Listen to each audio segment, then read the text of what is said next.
Donc, nous avions toujours des poneys, et nous vivions dans cette ambiance plutôt agréable. Il a tous les talents de voix.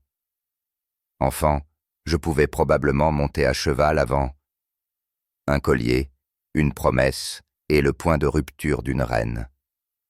Lorsque Charles a renié sa parole devant tout le monde, le calme de Camilla s'est brisé, déclenchant une scène royale que personne n'oubliera.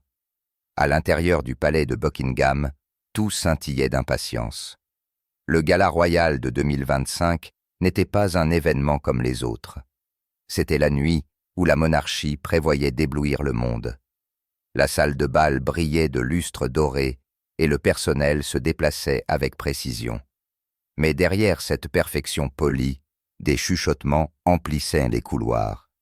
Chaque murmure portait la même question. Qui porterait le légendaire collier de perles à 4 rangs ayant appartenu à la reine Élisabeth? Ce collier n'était pas un bijou ordinaire. La perle symbolisait l'histoire, le dévouement et une puissance discrète. Pendant des décennies, ce collier a représenté l'âme de la monarchie. Et dans les semaines précédant le gala, tous les regards se sont tournés vers une seule personne, Camilla. On se souvient toujours de sa première rencontre. Camilla croyait que le collier reposerait enfin sur ses épaules. Charles avait autrefois prononcé les mots qui scellaient cette conviction. « Tu seras l'âme de la monarchie ». Cette promesse est devenue la couronne de Camilla bien avant que le collier ne touche sa peau. Chaque matin précédant le gala, le personnel du palais constatait le changement. Une confiance nouvelle, une autorité nouvelle et un rejet discret de quiconque ne s'alignaient pas sur l'influence grandissante de Camilla. Mais sous cette confiance, la tension montait comme un orage silencieux. L'air du palais s'alourdissait et les loyalistes murmuraient que les murs eux-mêmes semblaient différents. Et tandis que le palais se préparait au spectacle, une lettre, discrète, manuscrite et tremblant de vérité, était déjà en route vers Charles. Cette lettre transformerait la nuit de célébration en la nuit qui briserait le silence de la couronne. Parmi le personnel du palais se trouvait Elsie, une femme qui travaillait dans ces murs depuis sa jeunesse. C'était très décontracté. Elsie a servi la princesse Anne avec dévouement et a gagné la confiance de William. Dans un endroit où la loyauté pliait souvent sous la pression, Elsie n'a jamais cédé. Mais un matin, le nom d'Elsie a disparu de la liste du personnel du gala. Aucune explication, aucun adieu, juste disparu. La raison officielle semblait polie, un manque d'innovation. Mais tout le monde à l'intérieur du palais connaissait la vérité. Camilla voulait le contrôle, pas les questions, et quiconque était loyal envers Anne devenait une menace. Au lieu de supplier, Elsie a écrit une lettre. Chaque mot était empreint de sincérité et de courage. La lettre n'était pas remplie de colère, elle était remplie d'honnêteté. Elsie avertissait que le palais était en train de changer, que la loyauté était remplacée par la peur, et que Camilla transformait le cœur royal en un empire personnel. Cette lettre est parvenue à Charles tard d'un soir pluvieux. La pièce était calme, à l'exception du bruit du vent qui frappait les fenêtres. Charles était assis dans le bureau, lisant chaque ligne sous la douce lumière d'une lampe. Qu'est-ce qui vous a réellement inspiré à vous asseoir? Chaque phrase pesait plus que la précédente. La lettre parlait de vérité, d'honneur, d'une promesse perdue dans la course au pouvoir. Charles plia la lettre, la plaça à côté de la boîte contenant le collier et fixa le vide. La promesse faite à Camilla ressemblait maintenant à une erreur trop importante pour être ignorée. Au lever du soleil, la décision était prise et lorsque le gala a commencé, personne ne savait que le moment le plus éclatant de la soirée deviendrait sa plus sombre révélation. Le gala royal est arrivé dans un tourbillon d'éclairs, d'applaudissements et d'attentes. La salle de bal brillait, l'orchestre s'accordait et la royauté de tous les coins du monde s'est réunie. Charles se tenait au centre de l'attention, calme mais illisible. Camilla était assise à proximité, rayonnante de confiance, avec un sourire porteur de victoire. Anne, William et Kate ont pris place, chacun conscient que quelque chose d'inexprimé planait dans l'air. La foule murmurait doucement. Des moutons et des bovins dans une occasion si nous sommes très chanceux. Attendant une chose, la présentation du collier, symbole de continuité, signe de faveur royale. Camilla pensait que ce serait son moment.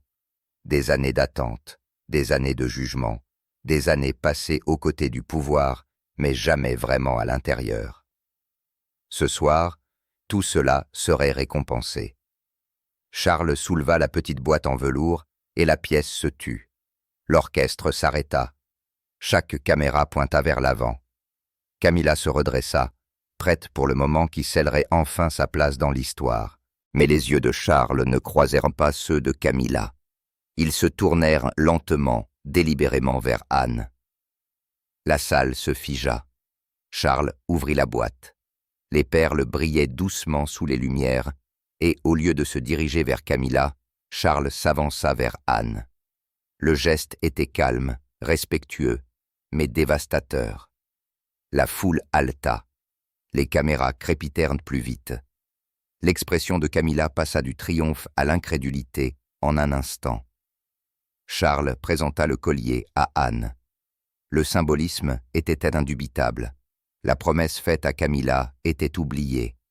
La couronne avait choisi la loyauté plutôt que l'ambition. Camilla se leva brusquement, se dirigeant vers Charles, les yeux écarquillés, la voix tremblante. Camilla attrapa la boîte des mains du garde. « Tu me trahis devant tout le monde. » Le son traversa la salle comme le tonnerre. La boîte glissa. Les perles se sont éparpillées sur le sol de marbre, roulant dans toutes les directions. Des halètements remplirent la pièce. Les invités se levèrent, figés entre le choc et la stupeur. L'héritage sacré de la reine Élisabeth gisait maintenant brisé devant le monde entier. Charles ne broncha pas. Le calme sur le visage de Charles n'était pas de l'arrogance. C'était de la résignation. Le silence qui suivit était assourdissant. Alors Charles se pencha, ramassa la boîte vide et retourna au podium. Personne n'osa parler. Personne ne bougea. Ce qui allait suivre allait faire taire même les gros titres les plus bruyants. Charles posa délicatement la boîte sur le podium, puis sortit un papier plié de sa poche. Avait toute une pièce remplie de Rosette. Rosette, la même lettre qui était arrivée quelques jours plus tôt. Ce collier, commença Charles, la voix ferme, n'a jamais été une question de décoration. Il était une question de dévouement. La salle écouta Charles poursuivre. Il appartenait à la reine Élisabeth, qui s'acquittait de ses fonctions avec silence et force. Il était destiné à honorer l'intégrité, pas l'ego. Puis le grand écran derrière Charles s'anima. La lettre d'Elsie y apparut, manuscrite, brute, émotionnelle. Chaque ligne était projetée devant la famille royale et les invités. Charles lut à haute voix la lettre. Des mots sur la loyauté, l'honnêteté et le respect de la tradition. Des mots qui révélaient comment le palais était passé de l'unité à l'intérêt personnel. Camilla resta immobile, incapable de détourner le regard, et resta impassible, les yeux fixés sur la lettre. William serra les poings en silence, et le regard de Kate s'adoucit en signe de soutien discret. Lorsque Charles eut fini de lire, le silence parut plus lourd que les applaudissements. William se leva le premier. « Assez, » dit William fermement. « Ce palais a été construit sur le service, pas sur la peur. » Kate suivit. « Elsie n'est pas qu'une employée. Elsie fait partie de la famille. » La voix d'Anne se fit ensuite entendre, calme et tranchante comme du verre. Camilla n'a jamais cherché à servir. Camilla a cherché à régner. Ce n'est pas une reine. C'est une conquérante en soi. Ces mots tombèrent comme une vérité attendue depuis longtemps. Des applaudissements éclatèrent. Pas des applaudissements polis, mais des applaudissements tonitruants et défiants. Les invités se levèrent pour applaudir, non pas une performance, mais l'honnêteté.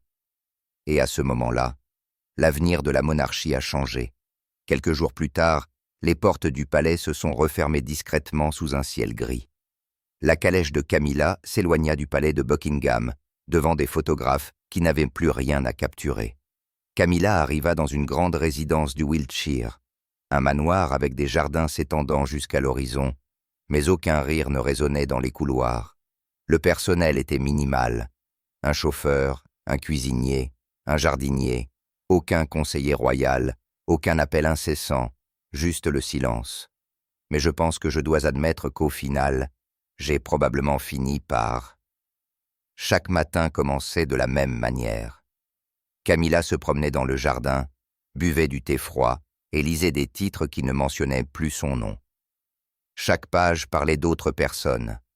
Les tournées de William, les initiatives de Kate, les honneurs d'Anne. Le leadership de Charles s'est manifesté avec une force renouvelée. L'approbation a grimpé en flèche. La confiance du public est revenue.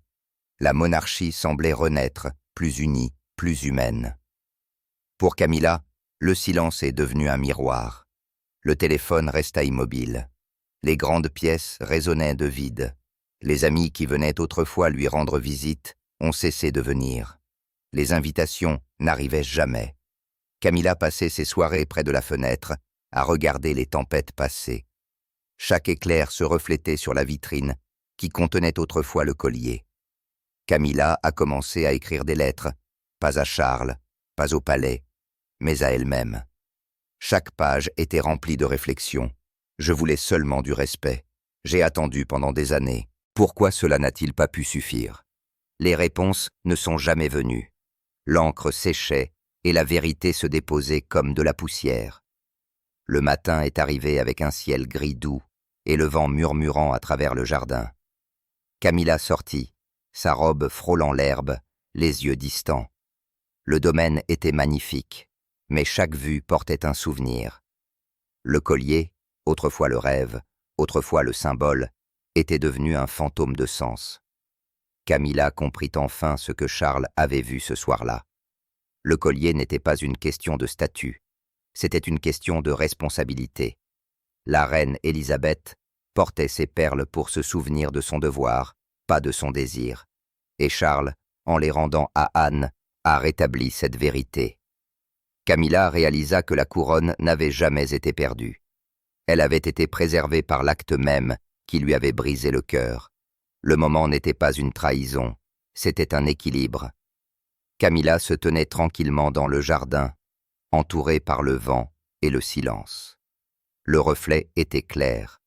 Le pouvoir pris pour la validation est fragile, mais le pouvoir acquis par le service perdure.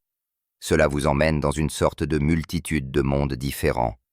Le monde avait continué son chemin.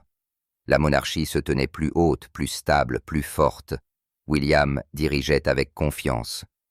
Kate est devenue le visage de la compassion. Anne a continué l'héritage d'une force tranquille. Et Charles au centre guidait la couronne avec un nouvel objectif.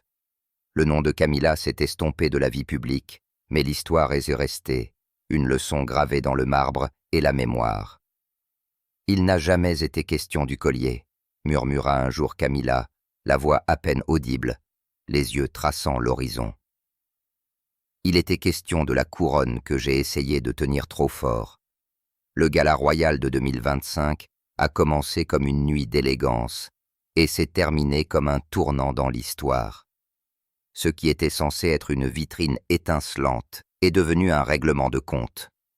Charles a transformé une promesse brisée en un moment de vérité et a récupéré l'esprit du devoir. William et Kate sont devenus la voix du renouveau, et Camilla, autrefois symbole d'ambition, est devenue un rappel que le leadership sans humilité s'effondre silencieusement. Les perles éparpillées résonnent encore comme des symboles de vérité, de minuscules pièces d'une leçon plus vaste. L'honneur ne se porte pas, il se gagne. Voici donc la question pour tous ceux qui regardent. Charles a-t-il eu raison de prendre cette décision devant le monde entier? Cet acte a-t-il sauvé la monarchie ou a-t-il coûté trop cher? Déposez vos réflexions dans les commentaires ci-dessous. Était-ce la justice ou un chagrin déguisé en devoir? Et s'il y a une chose que cette histoire prouve, c'est que derrière chaque sourire royal, il y a un secret qui attend de tout changer. Restez à l'écoute pour le prochain chapitre inédit à l'intérieur du palais, car ce qui se passe derrière ces murs façonne souvent ce que le monde voit pour toujours.